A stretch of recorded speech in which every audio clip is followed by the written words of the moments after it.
Welcome, everybody. Welcome to the VirtualLight broadcast. This one's for November of 2024. We are moving through this reality of 2024 very, very quickly. It's been, on some levels, it's amazing. On other levels, it's scary as heck. So anyway, this will be toward the end of October, obviously, but we always do it for the month ahead. So that's what's going on. So welcome today. You know, we've got so much going on here. I want to take just a moment and thank everybody for being a part of the connection that we've made here on the internet and doing the work that we get to do. It's been absolutely astounding for us to be able to complete this energy and do the things that we wanted to do here. So thank you all for doing that. We're going to be celebrating a very special opportunity of the VirtualLight broadcast coming up. It's probably going to take us until January or February to put it together, but we're looking forward to it. So anyway, okay, watch this space. We'll share more with that about things that are coming up. Of course, you've heard about our move. In the meantime, if you haven't received one already, you're probably going to be receiving an email fairly soon from steverother.org. That is the new website we're moving over to. It is going to be aspavo.org, so it'll all be the same thing. But we had to use two different names to start it out and to get it going. But anyway, you'll receive that. That automatically sets you up with your account, but you will need to go in and set up a new password for yourself to be able to work with things. Ladies and gentlemen, we have so much going on planet Earth. I want to take just a moment, if you will, to just reach out and hold each other's hands for just a minute and send peace and civility to all inhabitants of planet Earth, to calm down the potential challenges that we have. On one areas, we're in this crazy election, and other areas we're at war, at possibilities of World War III. So let's calm the whole thing down. Let's just take a deep breath.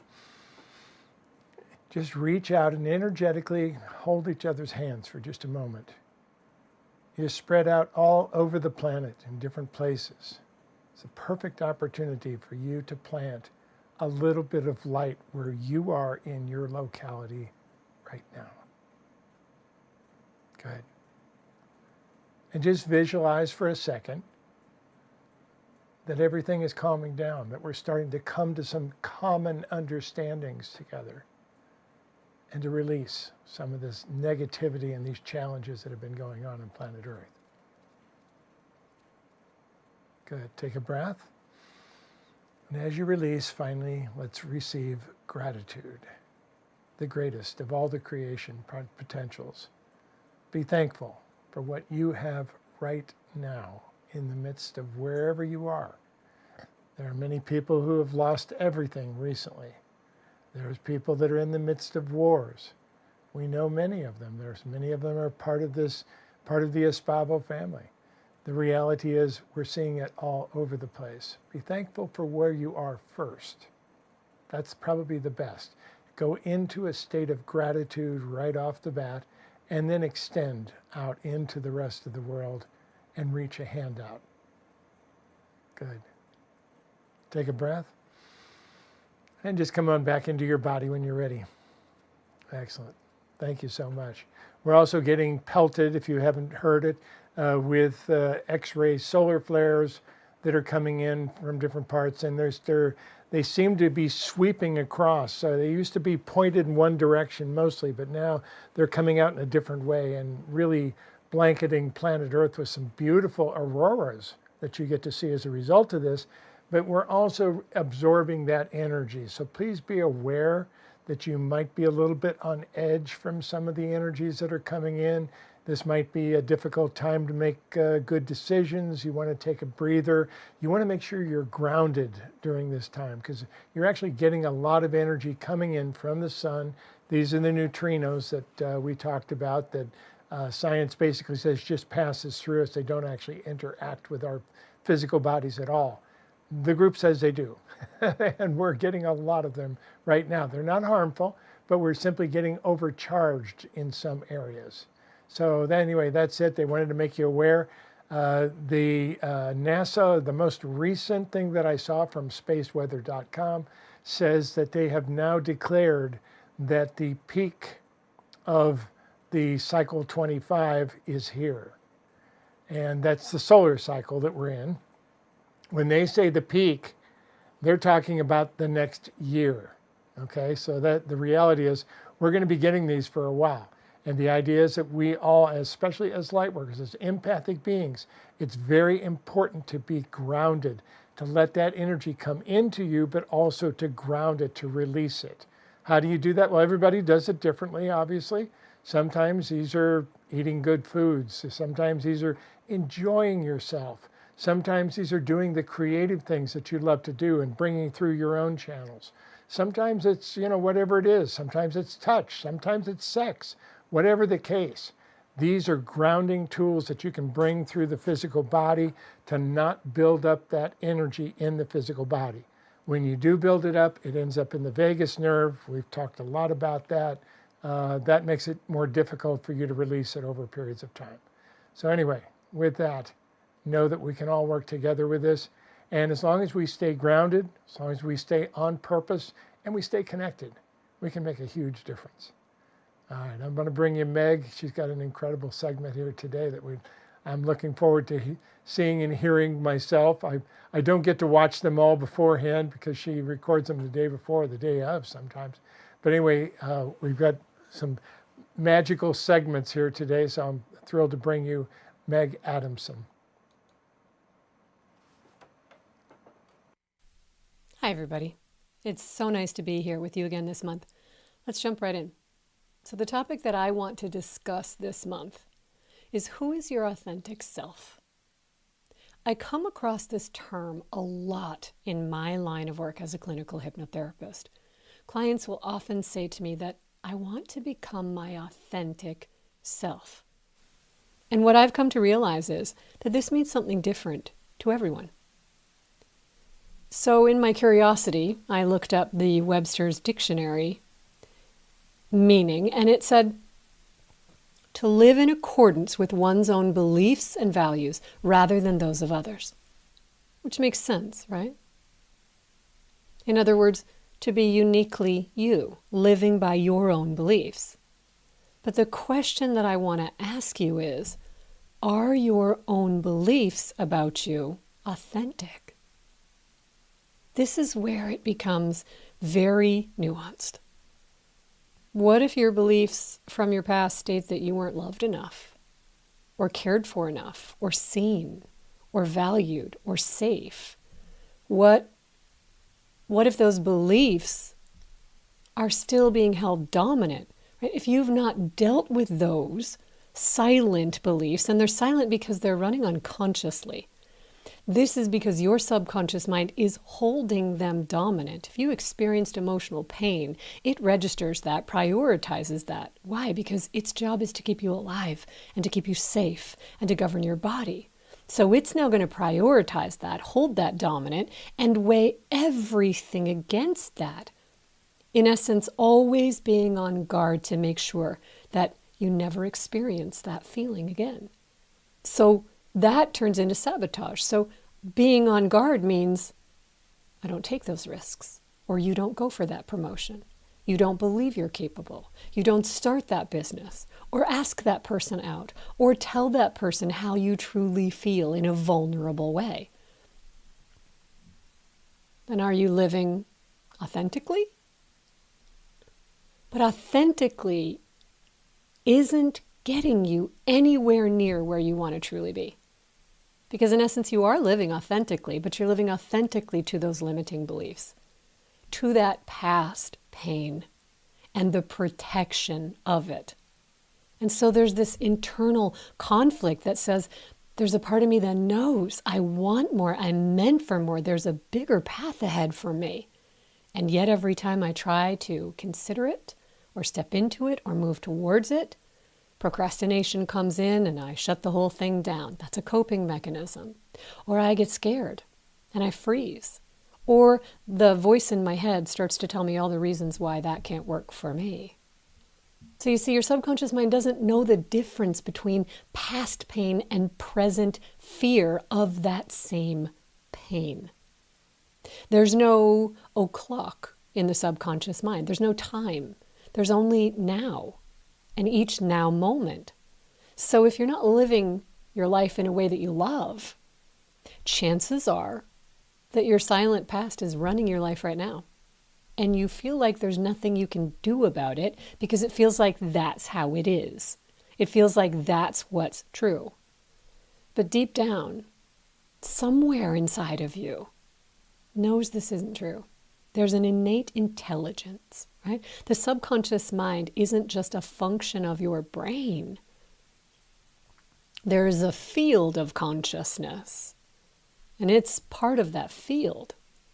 And that consciousness is never going to be in agreement with you when you say that you're not capable, or that you're not smart, or that you're not lovable, or that you'll be single forever, or that you'll never be successful, or whatever it is that you tell yourself that you can't have. There's a part of you inside that knows that's not true. And that's actually why it feels so bad. Right? Our subconscious mind is also the seat of our emotion. It's where all of our memories are stored. Every single memory we've ever had. Can you imagine how intricate that filing system is? And the moment we start to feel badly about something we want that we don't believe that we can have, that feeling is telling us that's a subconscious communication. And it's because there's a conflict, because there is an innate part of you that says that is not who you are and you can have everything that you want. But you've got to believe it. And so we get this sort of jumbled up. We think, I want to live authentically, which means I want all the things that I want and I want to feel good about myself. That's what I want. I want to love myself. I want to love my life. That's what we all want. But what we truly believe at the subconscious level, if we're not doing that, if we're not experiencing that, then we've got programming to clean up. That part of us, that innate intelligence or your divine intelligence, that part that's bigger than you, right? That's higher self, that conscious part that's connected to that universe and all of its wonder and perfection that keeps planets spinning in orbit and gravity. And that part is never going to look upon you, flow energy to you, and say, you're right, you're not smart enough, you're not worthy enough, you're not capable enough, right? So we have to really investigate and contemplate the things that we tell ourselves, because truly this is the real reason behind the desire to live authentically in the first place.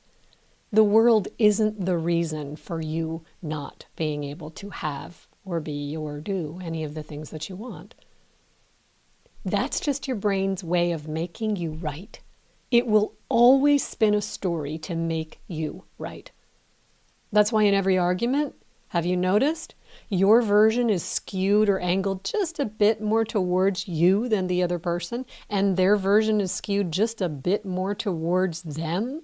That's our incredible brains. Your brain will always show you the evidence of what you believe to be true about yourself and about the world.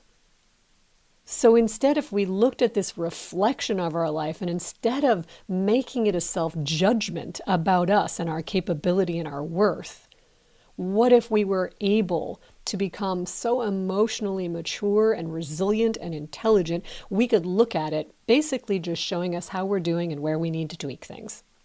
Because we are story-making machines.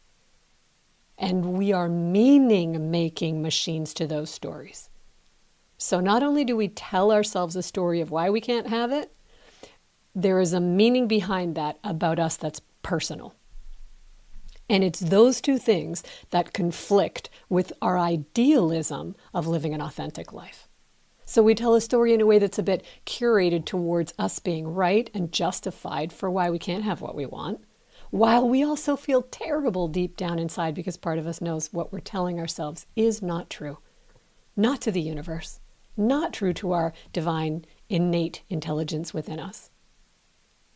And this very conflict has us say, I want to live my authentic life as my authentic self. So really, when we say this, what we're actually saying is, I know there's more for me, but I am scared. I am terrified. I can't find it. I feel it, but I tell myself all the reasons why things don't work for me. And I'm terrified that if I try and fail, this story in my head will be true. That past pain will have been true. That I'm not worthy, I'm not good enough, I'm not capable, I'm not lovable. And fill in the blank. So what happens is it's more soothing to blame others and the world and play small and stay safe, avoiding that fear of pain, because the subconscious mind doesn't know that that's in the past. Anytime we get anywhere near that same feeling, that same risk factor, it's going to associate it in a millisecond, and it's happening right now in real time. So we're going to do that until it isn't soothing anymore. Those coping mechanisms start to really get in our way and sabotage us. We get older, and hopefully we become much more resilient and much more emotionally intelligent. And the fear of not fulfilling our purpose, having meaning to our life that feels so good to us, that becomes more intense than our fear of emotional pain. And that's when things start to change. That's when people come looking for me. Living authentically actually means that I've got to clean up my past and make my beliefs congruent with what my innate intelligence within me knows to be true about me. That's the work. And as soon as we start to do that, at first all the fears come up. What if? What if I'm really not good enough? What if I fail? What if? And then, as we collapse them,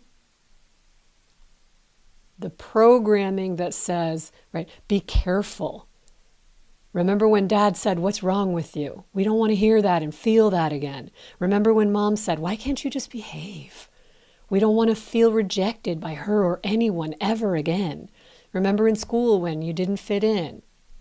We don't want to go for that bigger life and risk that criticism again. And when we reorganize the subconscious and teach it what we want, we can also reorganize all of those what ifs. What if you succeed? What if the world needs exactly what you uniquely offer? What if the idea becomes the best thing that you have ever done for yourself? What if that nudge is a guiding light for you? And yeah, we're not perfect. We're going to fall on our bums sometimes. But we don't have to beat ourselves up for that. That's part of learning. That's not part of our worth or value. That does not equate to our value. I recently went to see the movie Saturday Night that's just come out in the theaters. And I don't know if you're aware of it or not, but there's a big television show in the US called Saturday Night Live. And it is almost about to celebrate its 50th anniversary. And this movie was based on the first 90 minutes before that very first show went to live air. And it was so good. And I'm not going to ruin the plot here because it's really worth seeing, but especially if you're a fan of the show. But imagine if someone like Lorne Michaels, the creator of the show, never believed in it. Imagine if he never believed that he could create this live show with a group of completely unknown 20-somethings that he thought had talent on a major television network and bring something so new and fresh and invigorating to the public. Imagine the last 50 years of this iconic show would never have existed. But he followed that inner guiding light, and he had struggles all along the way. But he followed that innate intelligence. And even when everything said, this isn't going to work, even when they told him some information that was astounding to learn in the film. And as I was sitting watching and contemplating it at the same time, and then contemplating it later when I came home, I really had so many of these recollections of these what if moments in my own life that turned into extraordinary experiences. That they become almost like following a path your innate intelligence lays out for you. You develop this relationship, this really powerful relationship between you and you, right? Bigger you. That part that can see the road ahead and knows where you want to go and orchestrates it perfectly for you to follow. Remember, your brain is your ally. Your subconscious mind is the mechanism that we project from. So we've got to clean up that terrain because the mechanism is extraordinary and it will prove you right and it will move all the pieces around to align what it is that you believe. So what you believe becomes the foundation of the entire process of living that authentic life that you're after, of that love and of that excitement and hope and beauty and unity and all of it. Because at that point, then your beliefs are all on board. And you know what happens?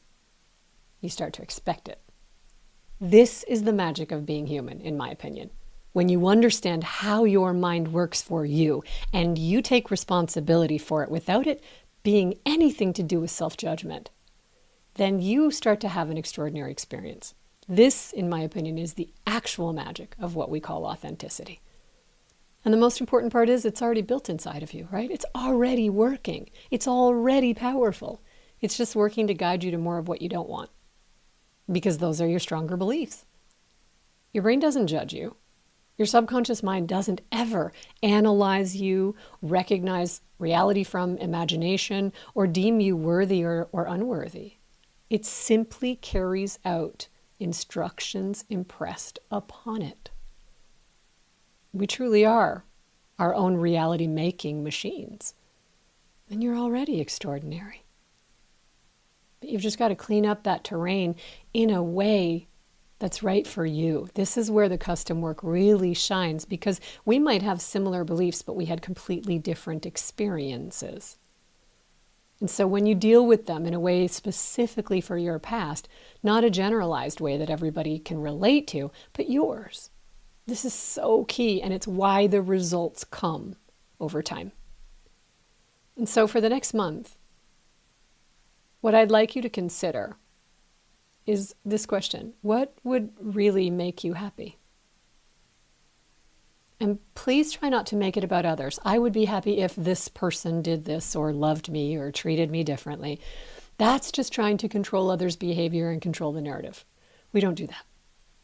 That would sound more like, I would be so happy if I woke up every day feeling loved, feeling healthy in my body, knowing my worth and experiencing kindness and love with others. And then start to do one thing, just one small thing every day. One small thing every day where you give that to yourself. Do something kind for yourself. Maybe that one thing is to catch yourself when you're speaking negatively, judging yourself, being mean to yourself, because we are so hard on ourselves. And instead say, I love you. You really are a miracle. You don't realize it, but you are. The fact that you're here, the odds that it's you, made up with your specific genes and DNA, if you really truly understood how extraordinary it was that that made you, specifically you, and there's no other you in that blueprint on this planet. And if you're not confident in how to do that, you can access a free audio download on my website at any time. That's at megadamsonhypnotherapy.com. You just put your name and email in at the bottom and it'll automatically send it to you. This is all about how to relieve stress in your life specifically. It's about 25 minutes long. And there's another resource that I've just made available, and it's under the menu, under shop, and then master courses, and it's called How to Achieve Any Goal, and it's completely free of charge. These can really get you started reprogramming your subconscious mind, because that is where all the magic lies. And then you can start taking inspired action steps because you start to feel better. And when you're doing that, you're rebuilding that relationship between you and you. I'm launching a new event coming in January. That's also on the website that you can read about. But I want to thank you for this beautiful time with you. Thank you for investing in yourself by spending time watching the program, watching the videos, contemplating your own life, wanting more, being willing to do the work. You are more rare than you realize. You are more rare than a lot of the general population, and I want you to really own that. Thank you for being who you are, for being here. Thank you for listening to this segment and for inviting me into your home and being so welcoming and so warm. I'm honored. Be well. Live fully. And I'll see you next month.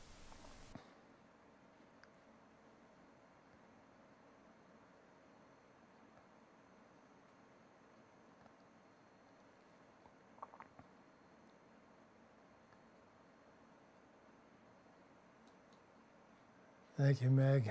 Incredible.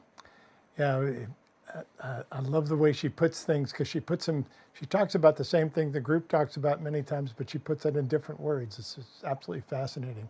We talk a lot about the bodysuit and the things that are going on.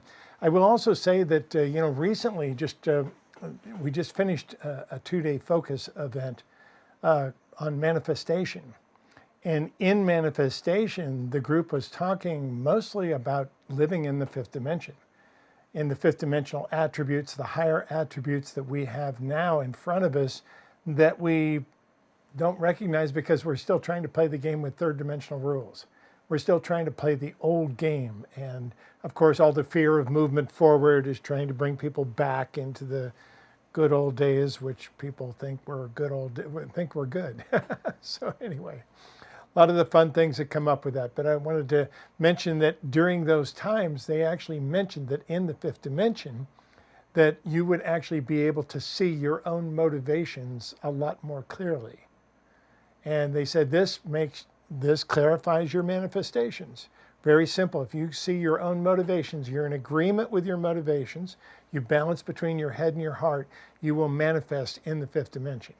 Now, there's a lot to that, and there's more coming even today. The group's going to talk a little bit about duality coming up today, and that was a big part of the seminar that we also had. Also, I want to tell you, too, that next month, in November, we will be talking about specifically about, we'll have 2 days.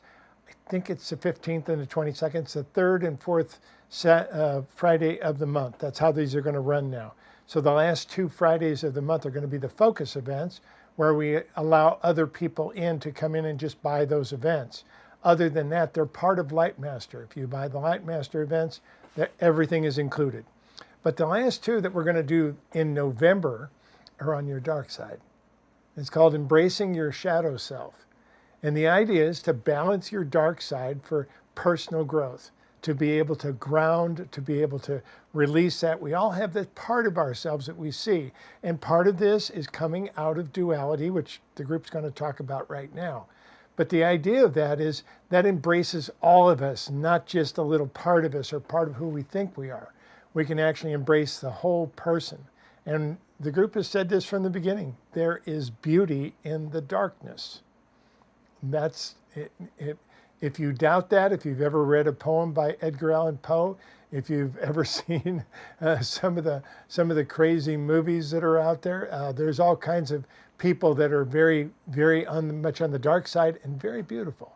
So that's part of what we're going to see. We're going to see part of our own embrace of our shadow self, how we can ground that in safe, comfortable ways, and how we can bring that through in a lot of different ways. So that'll be coming up on the November the 15th and 22nd live, or any time thereafter.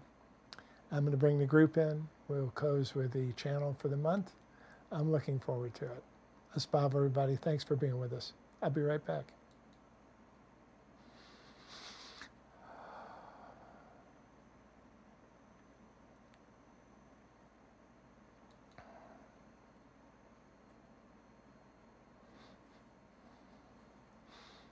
Greetings, dear ones. We join you this day. Your game is well in progress. You are moving at the speed of love, which is slightly faster than the speed of light. So welcome this day. Let us speak this day, as we've talked about the What Is series. What is this? What is that? From our perspective. One of the things that we'd like you to see from our perspective is what you have termed as duality. Living in a field of duality for a very long time, we'd like to explain a little bit of that. What that is, what that looks like from our perspective, what the future of duality has, how it's going to integrate in different ways. First of all, let's speak about common dimensionality. In other words, you're talking about living in the fifth dimension after moving out of the third dimension. Well, that brings to mind immediately what happened to the second and what happened to the fourth dimension. Well, we'll speak of that a little bit. But the most important part is to know that this is what we call a collective dimension, not multidimensionality. That is quite different. But the collective dimensions are the dimensions in which you live. Now, first, let's start at the beginning. Let's start at the beginning of the first dimension. That is unity. And basically what that means is that you are all part of each other. You are all integrated as one being. Now, the reality is you're that way now, but you can't see that. You can't feel that. Part of your own energy that you received, and we'll talk about that, keeps you from feeling those connections. But you're connected to everything. You're part of everything. It's very beautiful in some ways and very frustrating in others. So nonetheless, you have this deep connection with everything. But you want to start to evolve, to grow, to do something different. Well, there's no way for one to see oneself when you are everything. When you are finite, it is not possible. It is possible to see yourself. When you are infinite, it is not possible. There's no contrast. So to develop that contrast, you left the first dimension. You moved from unity through the second dimension. The second dimension was not a place where you stay, where you grow and evolve. Rather, it is simply a place where you receive imprints. Imprints that you're going to need for this evolution and this stay in the third dimension. So as you pass through the second dimension, you picked up many imprints that you would normally not have as a spirit connected to everything else. You start to see yourself as separate. One of the burdens that you must carry from this point forward after the second dimension is an ego. Your ego was imprinted upon you in the second dimension. It gave you the first sights of yourself to be able to see yourself in some ways. Gave you a sense of self. And it's very frustrating sometimes because your sense of self, yourself, is much larger than you can perceive. So with that, that's one of the imprints that you would generally receive. On top of that, you also received an imprint of duality. The imprint of duality was very simply contrast. When you are home, when you are connected to everything and every being, there's no contrast. You cannot see each other. The only reason you see a person now is because they are different in contrast than the background behind them. If they're exactly the same as the background behind them, they tend to disappear into that background. So to receive the contrast, you took on stamps of duality. Duality, very simple.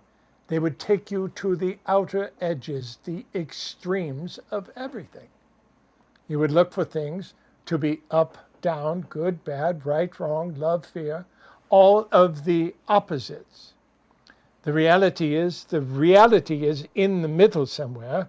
There never was a black or a white. It has always been shades of gray.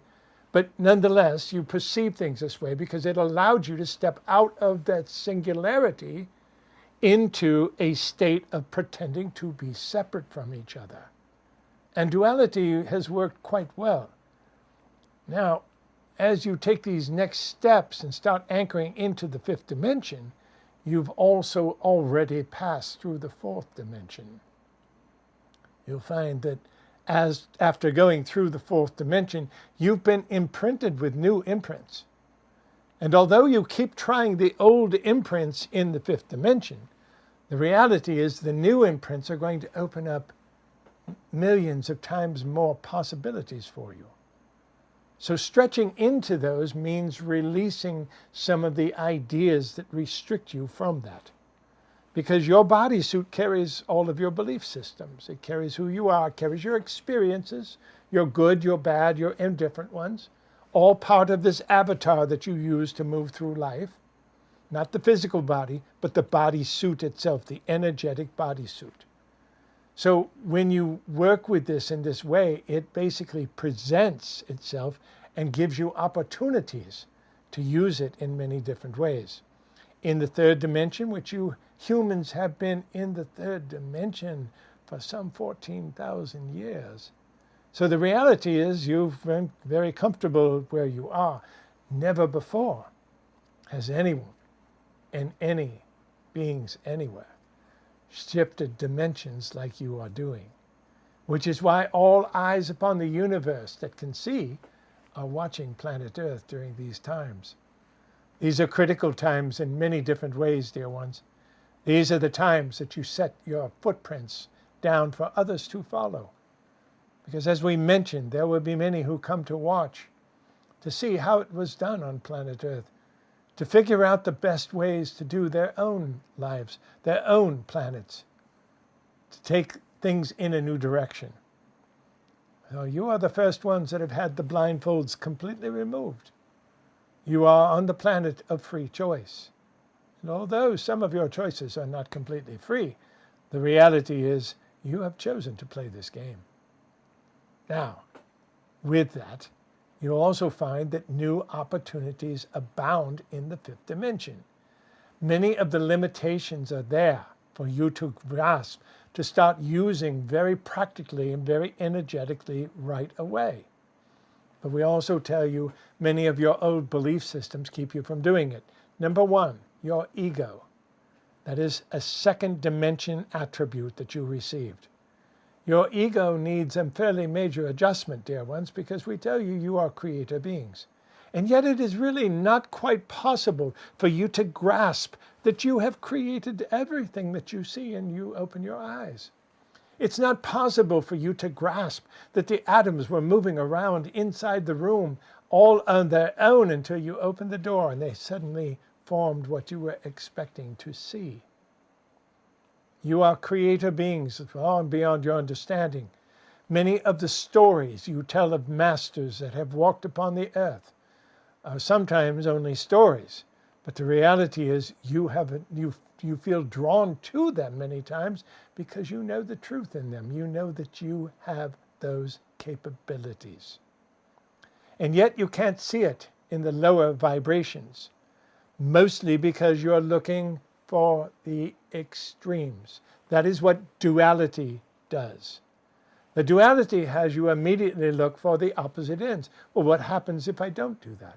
What happens if I do that? Not, are you happy doing this or are you happy doing that? But rather, where are the extremes? Even your relationships. You tend to remember your relationships by how they ended. And sometimes how they began. The ends, the opposite ends. That is a duality imprint that exists in many aspects of your life. And as we mentioned, in the third dimension, dear ones, this has been very successful at allowing you to actually find your own energetics and express yourself in these beautiful ways. So it is not a wrong thing. And yet many of the basic understandings of duality do not hold water in the same ways that they once did. You know, dear ones, for the longest time you had to decide collectively what was right and what was wrong. What if we told you those things never existed? The reality is you made those up yourselves. And they help you to move from one level to the next because you learn to work in harmony in those ways. But the reality is there's no cut and dried with any of it. Many of you know that, especially those of you who work with enforcing the law. You'll know perfectly well that there are wide varieties of infractions that can be had and wide varieties of response that can come with that would be very effective rather than to have one idea fits all. Well, you're finding these things out. Now, many of your systems are very simply set up. This is the law. This is the way it is. You break the law, you do this. You don't break the law, you have all these freedoms. Very simple and very effective in the lower vibrations of the third dimension. Are you ready to scrap all these laws and step into the higher vibration? Well, dear ones, we happen to think you are, but the rest of the world is clearly not ready. Yet, you can plant the seeds for that readiness. You can plant and stamp those energies there that you have gone before and bring those thoughts and those ideas to share with those around you. For that is planting the seeds of a higher vibration as you walk upon the earth. Dear ones, the magic is here. So how does that work? And more importantly, what did you get stamped with in the fourth dimension? Well, one of the things that you are stamped with, dear ones, is the capabilities of connecting to your other own dimensions. In other words, multi-dimensionality, not collective dimensionality, not the third, fourth, and fifth dimension. We're talking about the 11 of you, 12 of you if you include your higher self. That is the magic of the threes that hold. The reality is you have 12 of you. 11 of you are all having experiences. The one of you, the higher self, is connecting all of you with not only with each other, but with your own home, with your own spirit. That is your direct connection home. And that is the part of it. But up to this point, dear ones, on your planet with duality, it was important to not see into the other dimensions of time-space. Very simple. It was important for you to only get a reflection of who you were and where you were going and what you were doing. And it worked quite well. But in the fifth dimension, dear ones, that is starting to fade. You're starting to see that there's much more capability of seeing into other dimensions, to hearing other things.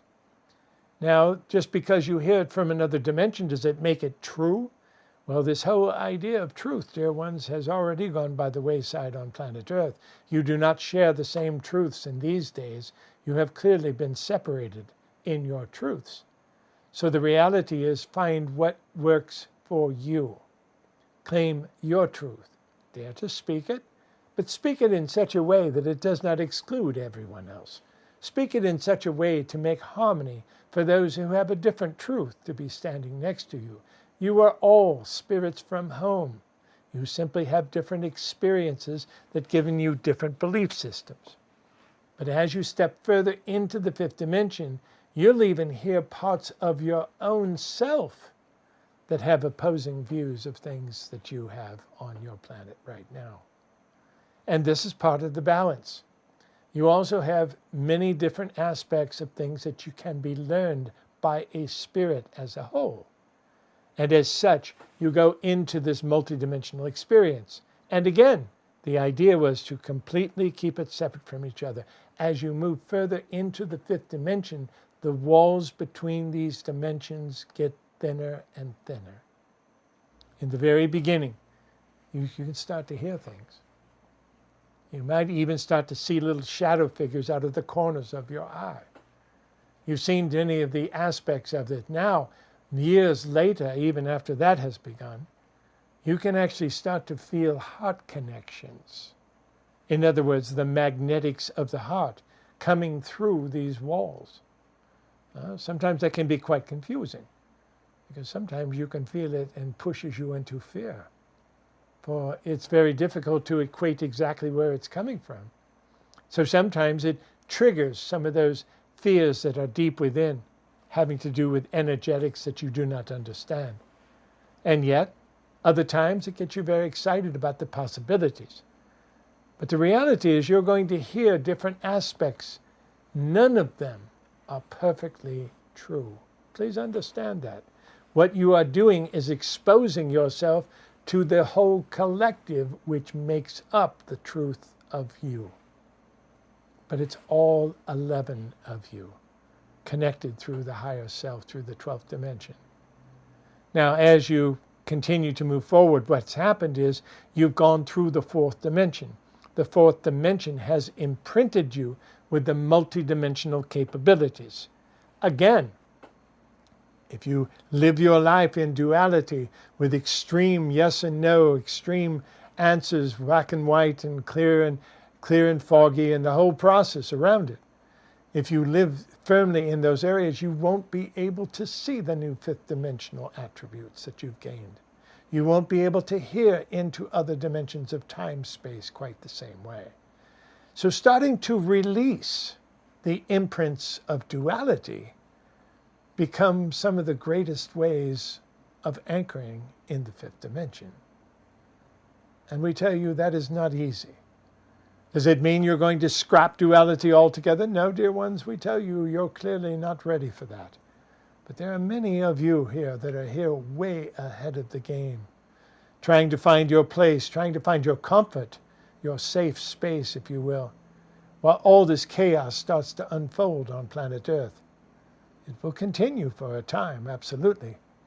But the more important part is to know that you've come with a piece of the puzzle. Now, if you can anchor this, if you can hear many parts of yourself, if you can hear and be around someone who has a completely different belief system of truth than you do, and yet you can still recognize your spirits from home, now you've opened up your multidimensional capabilities. And you start stepping through life in a different way to experience all these fun things rather than so much negate them or so much isolate yourself to only one thought or only one stream of thought. Take a breath, everyone. Anchor that beautiful light in the physical body. Let it flow all the way through you. Feel the connection to the earth as she welcomes that energy you release through your feet. You may take all the negativity you wish and bring it into the earth in these ways. She feeds on it. It is a different aspect than you think. Much the same way that when you inhale, you bring in oxygen into your lungs. You use it, and you exhale carbon dioxide.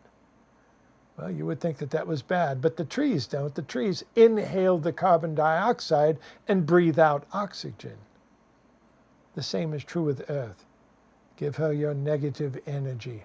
Let her transmute it for you. It actually feeds her in many ways. Now, the Earth herself is making many changes and shifting in many directions, as we've mentioned before.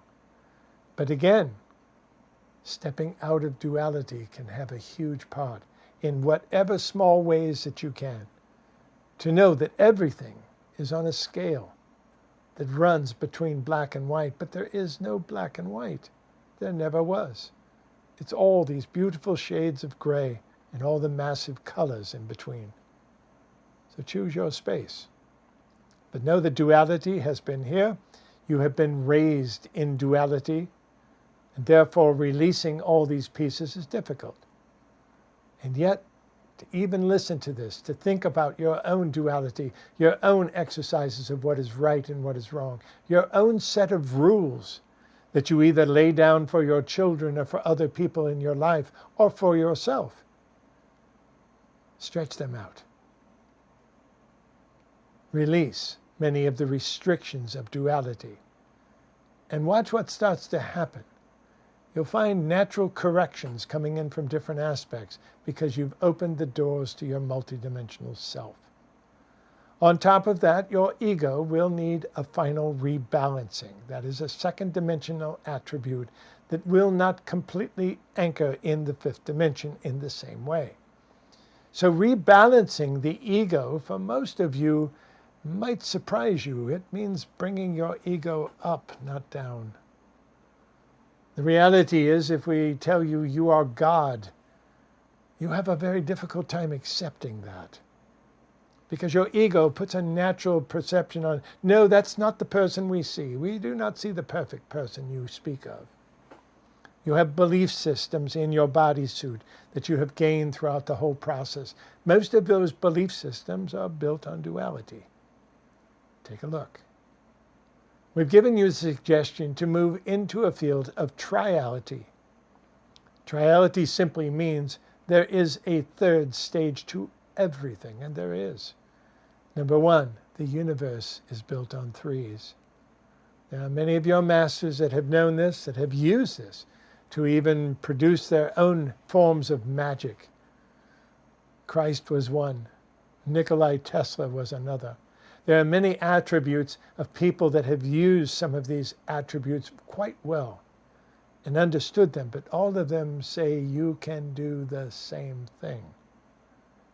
So start looking at the higher realities of what you can grasp, how you can start to work in the fifth dimension, how you can release many of those restrictions and reactions that don't actually exist in the fifth dimension, but they're third dimensional realities that you're dragging into the fifth dimension.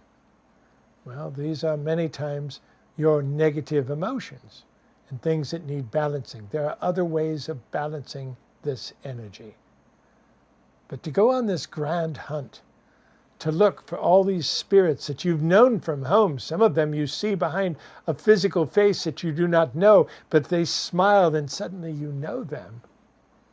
This is the search for spirit that all of you are looking for. Connect with nothing and you have found your way home. It's a magical time to be on planet Earth, dear ones. And you are the magicians of the game board. You are the ones who've dared to take off your wings to play a game of pretending to be a human on a very dense planet with a lot of fear on it. But we also know that you came to hold that energy, that higher vibration of the fifth dimension, the pure love that can exist when all the rest has been removed. We will speak much of it, but duality, please do not think it is good or bad. Do not think that it is right or wrong, for those are duality imprints in themselves. But know that your restrictions many times are in your beliefs in duality. All we ask you to do is examine them one by one as they start to come up. Look and see how you can stretch into a higher vibrational reckoning of your own mind, of your own self, by anchoring through the love of spirit. You're closer than you think. You're anchoring quite a lot of love on this planet right now. And for that, dear ones, we are eternally grateful. Please know that you're on a very magical path. We ask you to look at some of these higher vibrational attributes. We're going to start sharing more of that with you, how to live in the fifth dimension, the tools that will work in the fifth dimension once you are able to release some of the second dimensional imprints that you have received. There's much of this. There's much more than we can talk about at this point. But there's much of this coming in the days ahead. And basically stepping up to live in a higher vibrational world does not mean you're abandoning your visions, does not mean you're abandoning your commitments to other people. What it means is that you're opening the door for all of humanity to follow in the most magical ways. Connect your heart and your head together and step forward into a fifth dimensional reality where the most beautiful things exist. Welcome home, dear ones. It is with the greatest of honor we ask you to treat each other with respect. Nurture one another at every opportunity and play well together as you create this new game. We are the group of 9, and we are complete. Aspavo, dear ones.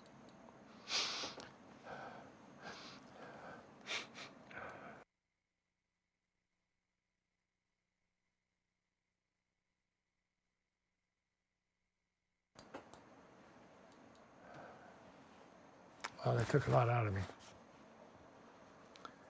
Okay. Have a great month, everybody. Hope you have an absolutely magical month ahead of you. There's so many wonderful things that you can be part of here. Welcome home. And welcome to the fifth dimension. Aspavo, everybody.